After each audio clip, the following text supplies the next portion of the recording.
Salam. Bugün mən son zamanlar uşaqlar arasında yayılmış qusma ilə bağlı olan bir virus infeksiyası haqqında danışmaq istəyirəm.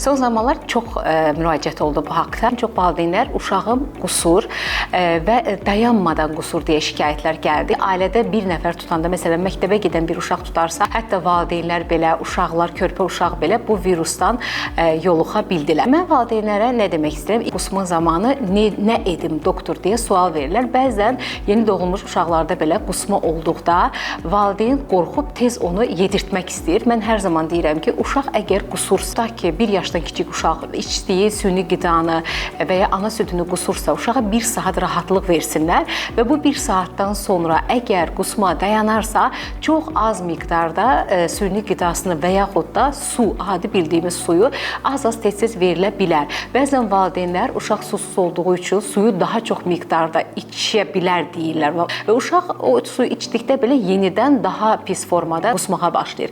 Ona görə də əziz valideynlər, uşaq qusursa, ona rahatlıq vermək lazımdır.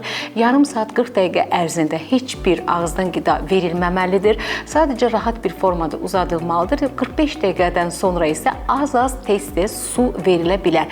Əgər ev şəraitində uşaq içdiyi suyu da qusarsa, heç bir yeməyi qəbul etməzsə, xüsusən 3 aydan kiçik uşaq olarsa və qusma sayısı 3 dəfədən çox olarsa, mütləq şəkildə yaxında olan klinikaya müraciət olunmalıdır və ya pediatrla əlaqə saxlamaq lazımdır. Çoxlu sayda qusmanın olması maye itkisi ilə yanaşı günlük alınan maddənin miqdarının azalmasına, yəni suyunu içmir, yeməyini yemir, bütün onların azalması ilə əlaqədar olaraq xəstənin vəziyyətinin pisləşməsinə gətirib çıxardır. Onda da biz məcburən uşağı xəstəxanada yatırtmalı oluruq ki, günlük mayını düzgün şəkildə verək.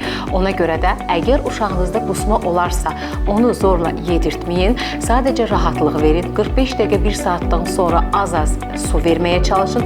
Əgər uşaq suyu da qusarsa, mütləq şəkildə pediatrınıza və yaxında olan bir klinikaya müraciət edin. Bu gecə də, gündüz də eyni şəkildə olmalıdır. Yəni axşama qədər gözləyin, baxın və ya gündüzü baxıb edib uşağın müalicəsini gecikdirməyin.